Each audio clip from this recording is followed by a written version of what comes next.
What's the mood with the Arsenal manager as we approach the final day of the window? Well, he was very upbeat, actually. He was very positive.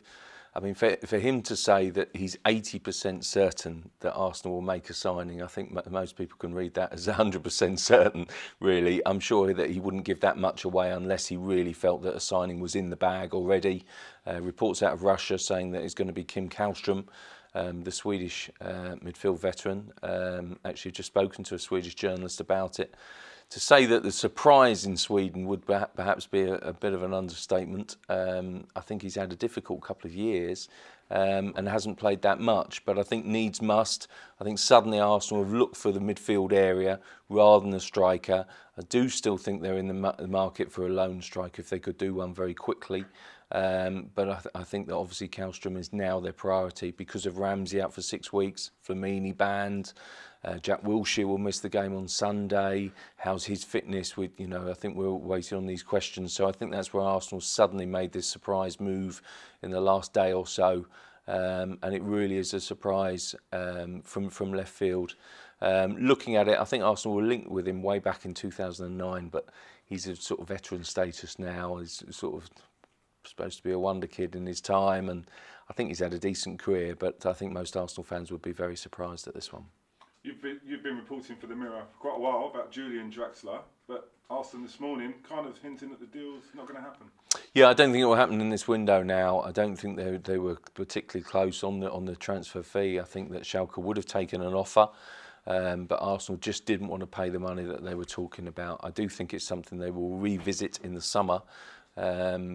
I mean, I think always with Arsene Wenger, it's one that he sort of tries to sort of play down if he doesn't get his man. So I'm sure that he will be back for that one. I do think Arsenal fans suddenly bought into it because he's young, he's exciting, looks a real prospect. And unfortunately, we moved from Julian Draxler to Kim Kallstrom, so it's the opposite ends of the spectrum.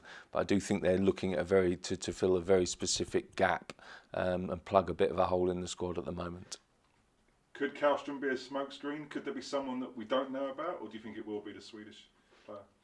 No, I think he's very likely to sign. I think the other one really is that I think they do remain open-minded on perhaps a striker.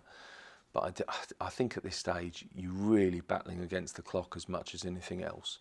I mean, I know that they signed Arteta, for example, without a medical, and that went really sort of, they didn't agree things until early evening, and sort of the window shut that night. So they have to move quick. I think they've made calls this week on Morata at Real Madrid, Tello at Barcelona.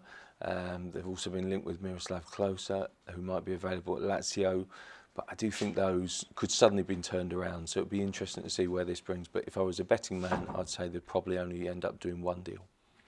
Arsenal fans will ask, why does Arsenal always wait till the final day? Well, I think the majority of clubs do, don't they, really? I think Juan Mata was timed very specifically after Chelsea had played Man United for the second time that season. I think it just means that you can get a better bargain, you can see what's available. I do think some clubs want to do it early and first, and I think Manchester City have done that extremely well. Chelsea often like to do their business quickly and do it and get it across the line and let the players settle in. Arsenal, it just always seems to be the way. I found it more frustrating, I think, in the summer when Arsenal left it to the wire, and it almost became a point of bad planning there. When you know that you've got money, surely you want to take those players on tour, integrate them with the squad, get them used to the dressing room style of play. And I just find it bizarre. I think often these things, I think this time has happened because of circumstance and a shortage of midfield. But actually, I do think Arsenal fans find it very, very frustrating that really their transfer window opens on January the 31st and shuts on January 31st.